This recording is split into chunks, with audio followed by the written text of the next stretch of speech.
you, John. See, Jumbo, everybody, welcome to Satora's Black History Corner internet program. I am your host, Kathryn Hunter Williams, and my co-host, Kathryn Blake, will not be with us today.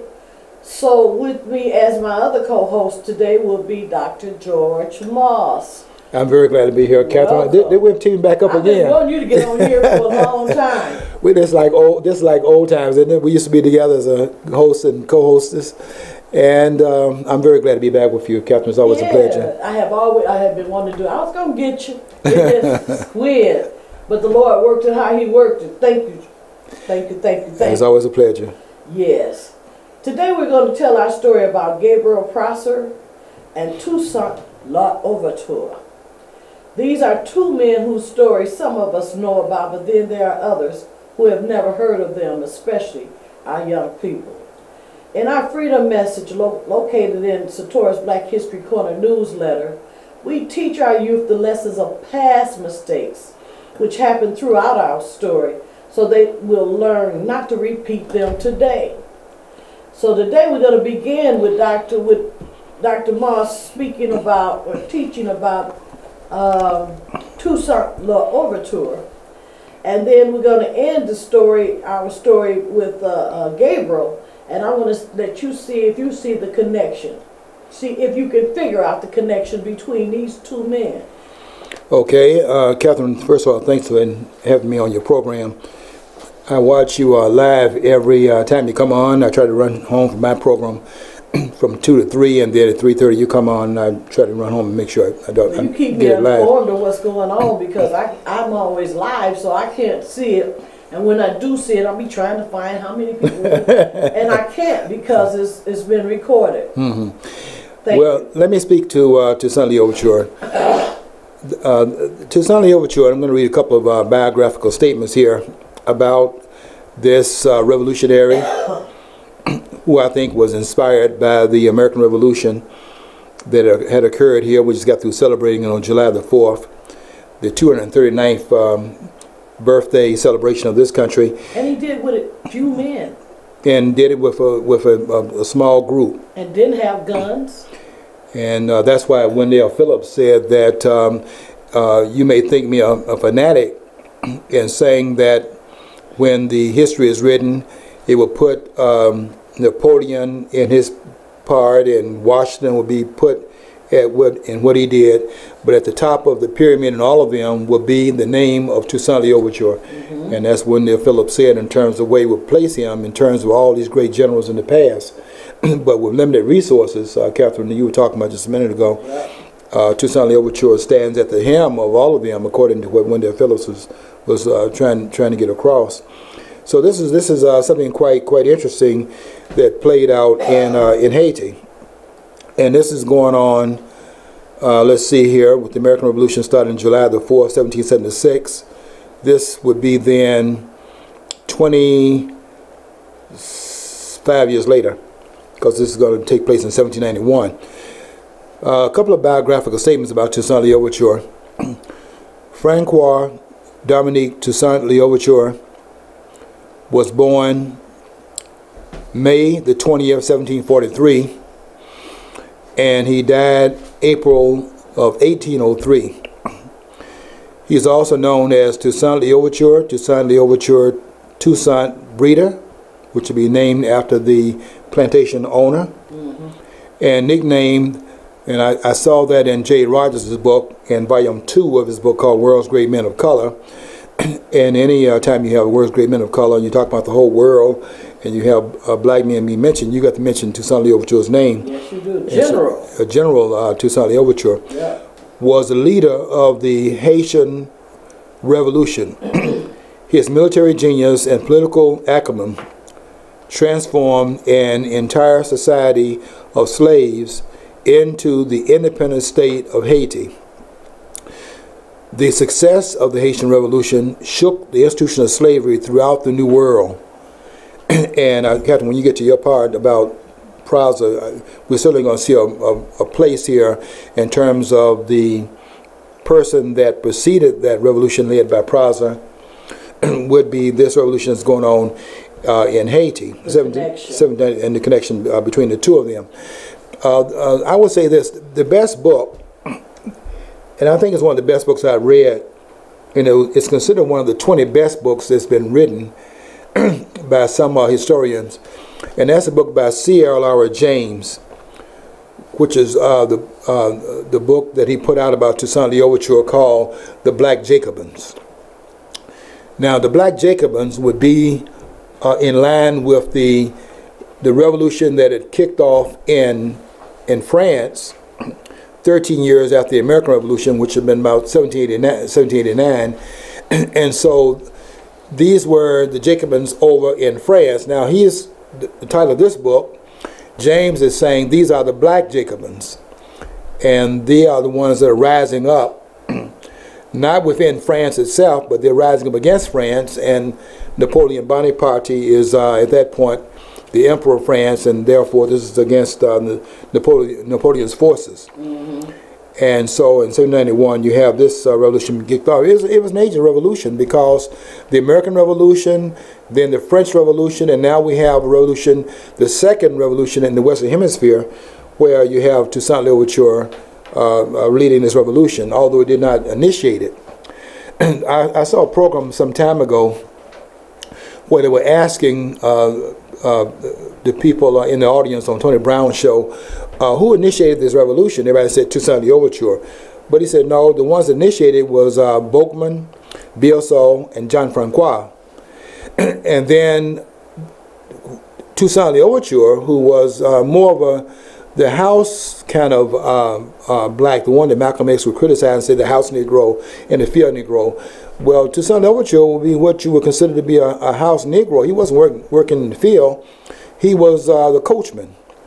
And this document that Kathryn brought shows that he might well have been a free person at the time this revolution kicked off, 33 years old at that time. And he was not what you would call one of those persons that had been in the field and angry and all of that, because he was out there doing all the hard labor. And he did not initiate this revolution. What it was that when the revolution kicked off, then Toussaint Louverture joined that revolution that had already been started by Bielso, John Francois, and Dessalines was involved in it also, and Boukman. So he comes in with the skills that he brought to it that they didn't have. They had military kind of involvement in it, but they needed someone that could do the generalship, and that's what the leader of the movement, and that's the role that Toussaint Louverture played. Now, I think, Kathryn, when you get to your part, you're going to show us about how this revolution that was offshores, 120 miles from Florida, the fear now is, how does that play off into continental United States in terms of what impact that has later on in some of these rebellions on the land space? The influence. Did you want to start at that point then with the other, or you want me to continue with this? Continue with him, and then we'll get to Gabriel. Okay, well, Toussaint Louverture, the best book, I think, that's been written about the Haitian Revolution, and there are quite a few books out. I think the best book was the one that was written in 1939. And that book was written by C.L.R. James from Trinidad. And that book, called The Black Jacobins, has got to be one of the best books. I don't think I've read a book any more gripping than that book. Maybe Malcolm X's book, but there's not the suspense in Malcolm's book, because you know how it's going to end. I didn't know a lot about how this was going to end in Toussaint Louverture's life. So it's very suspenseful and well written.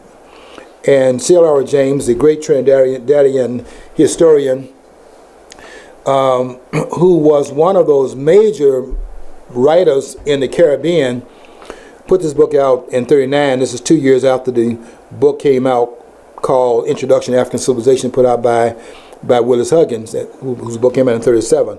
It was a time when there were great writers of this of black history, trying to get this history out into the forefront, because there was so much of a denial about it having any presence in the world. And so they were searching through the records and trying to bring forth this information.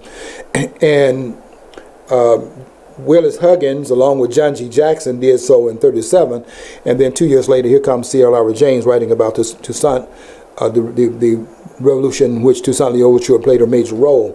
It's a major piece of work, and you really have not read a top-line book that you'll read any better than this book in terms of its format and the way it is, in fact, the drama unfolds. And see, that's one of the things that I love about you. You go in depth. I don't go like that. Mm-hmm. Now I do have a book or two that I know about, but I don't go in too in depth like you can tell people about different books.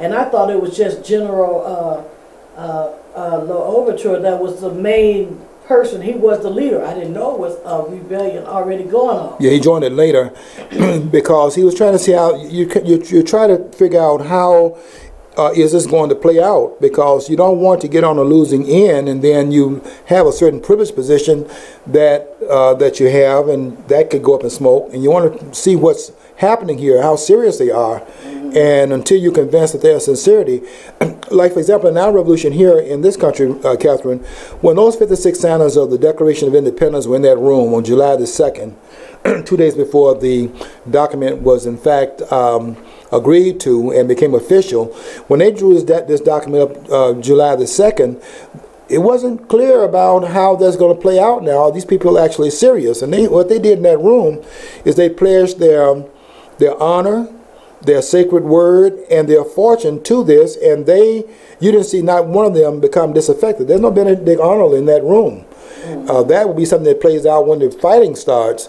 But those persons are very much aware that this is treasonous if they lose, and they have committed themselves in total that this is what we're going to do, and we can't have anybody here like a willow tree, because if there's anyone in there that is not resolute, everything goes up in smoke. So Toussaint Louverture is kind of waiting to see how this plays out. But in this revolution in America, on the other hand, you have Hancock, who was already being looked for by the British, because they kind of knew who was out there causing some of this storm that's building inside of the colonists, and they knew they had his name on that list.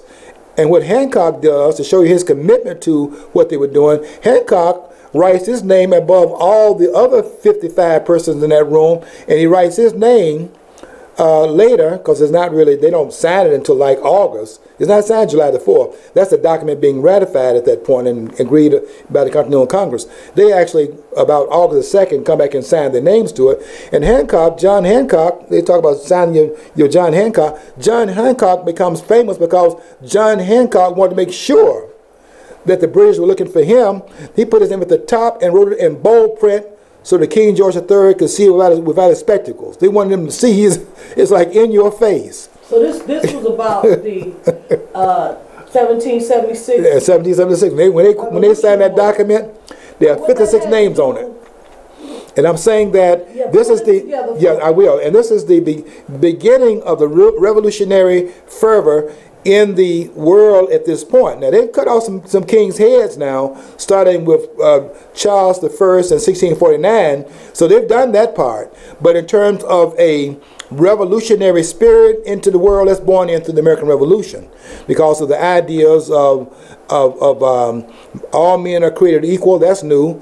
And then in the French Revolution, you had equality, fraternity, and equality, I said, was equality, fraternity, and brotherhood, and that's the French Revolution. Did all those revolutions have impact on him? It is going to impact because there are people going over to France during their revolution, going to go from Haiti, go to France. Mm-hmm. Ogie goes over there, Chavannes goes over there, and they have heard about the French Revolution, so they think, well, if they're going to rise up against oppression in France, we are oppressed here in the colonies, let's go over and see how that worked. And they went over and got locked up, but because it wasn't for them. But now that story is out. The revolution that's happening in France is out.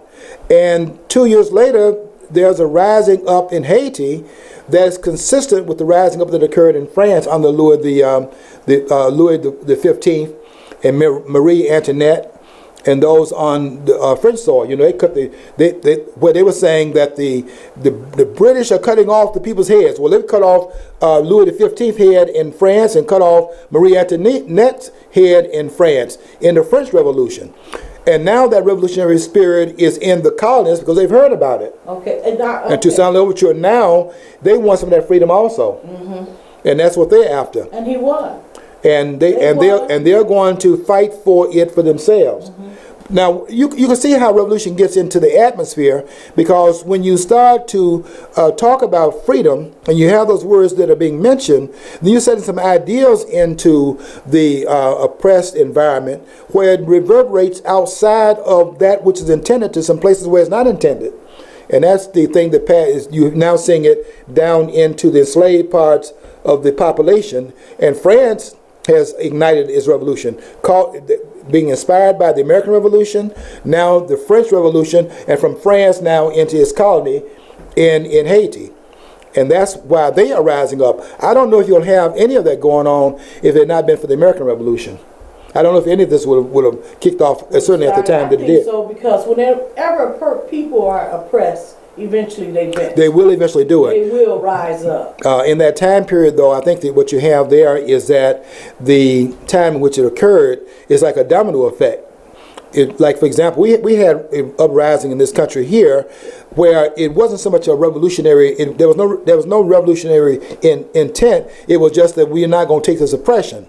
But I'm talking about the philosophy behind it, though, is that which is triggered by what Jefferson wrote. And then the influence it had upon France and what they said, and then the influence it had upon Haiti. So it's like a tumbling effect in history, and I think there is a coordination in terms of how, without it being intended, these are the unintended consequences of what would have occurred. One more question, because then we're going to connect General Toussaint to Gabriel Prosser and how he influenced him. But this country today, Haiti, is one of the poorest countries on this side of North America. Is it, my understanding, it was done because of what happened back then. I'll tell you how it keep the people oppressed. I'll tell you how it has an impact upon today, and there are many different examples of it in the contemporary setting as well. There's a book called In the Course of Human Events. It's a very good book written by Charles Adams. And in that book, it shows you that once the Haitians rose up, they rose up in a fury against those whites in Haiti. They actually killed have them swinging in the wind. They actually kill the artisan class and others out of their anger, and it's like you killed the golden goose. You're striking out, and you are persecuting those that were once your persecutors without any knowledge of how to run things in their absence. We saw it in Zimbabwe. You were taking land from the whites there. They're doing it in South Africa the same way. The question is, after you get on the other side of that, then what then? And they killed the entrepreneur class, and it's that retribution that occurred during this revolution when people were swinging in the winds. We don't talk about that. But if you go and look at what happened, there was a Holocaust that occurred among the whites after that was over. And by killing off that class without, mixing that population in, so you have those that have been there and done that and had the artisan skills, by not having that and decimating that, then you have this tumbling effect down through history where you have this poverty in place here. And another example of Zimbabwe, where Mugabe made the same mistake in 1980. You don't throw everybody off the land just because they were oppressing. You have to find some way to make it work now. You can't keep going back to the anger parts of it, and let's deal with, okay, what we do now.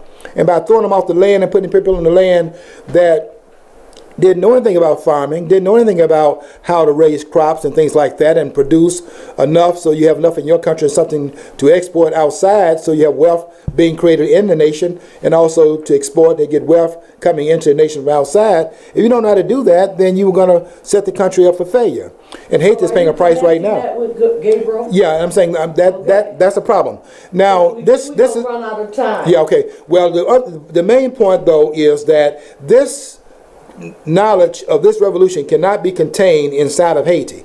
Haiti is only 120 miles away from Florida, and news travels because slaves are going in and out of the country. The slave trade is not stopped in the United States until by the law that had been passed until they signed the accord for 20 years in 1787. You don't stop the slave trade from bringing slaves in the country to 1807, and therefore 1807, 1808. Therefore, there's slaves coming into the country from Haiti.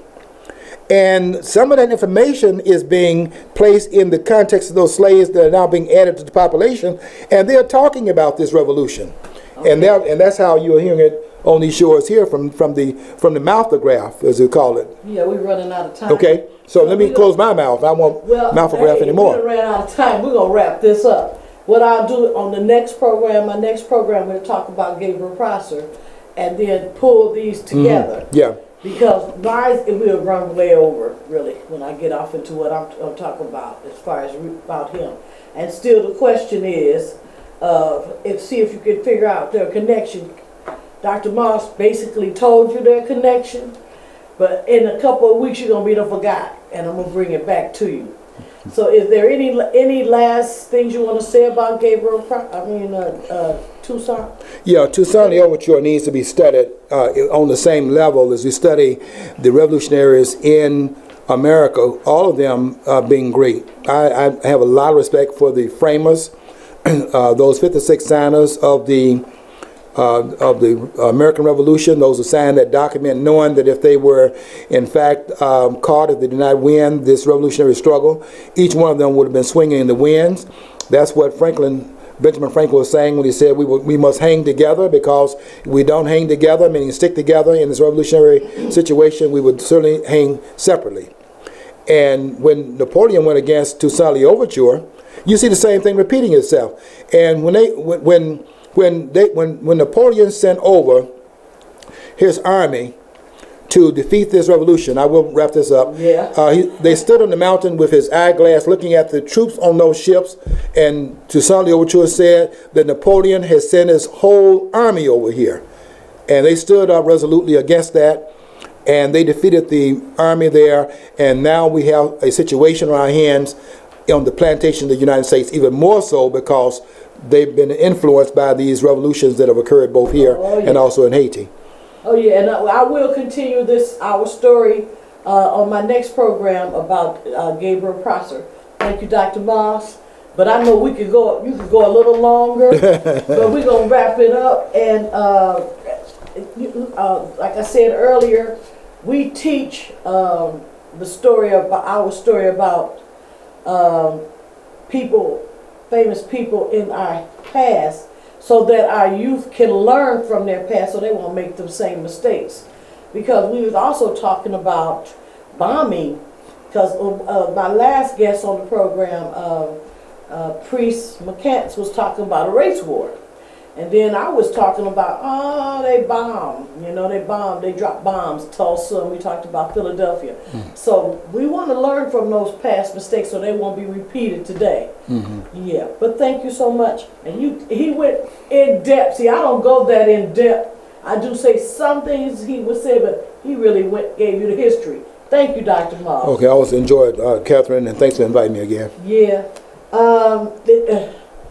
We could just because you would have the whole hour, and I know you would, but that's okay because that's you, Dr. Moss. When I came to the studio today, Kathryn, I came here to the radio. I'm gonna run home and watch your program. Mm-hmm. I didn't know it was gonna be your program today, so I'm watching from the inside this time. Yeah, great. And then see that in-depthness that you gave us was awesome, and I'm gonna try on the next program to do the same thing. but I doubt it. I will be paying That attention. because I have other people on and I have to work with them, give them their time. All right. Satora's Black History Corner Internet program comes to you via satellite at allpointstv.com. You can watch our program every second and fourth Monday of the month at 3:30 p.m. unless it falls on a holiday. Also be sure to watch Dr. Moss's program, What's Going On, and I call him Political Pundit, every Monday at 2 p.m. As always, I like to say asante, which is a Swahili word for thanks to all of you who have watched our program. And if you have liked what you have seen and heard, please pass it on to others. Until next time, my great and strong people, keep on keeping on with us, Hotep, which means peace. Peace.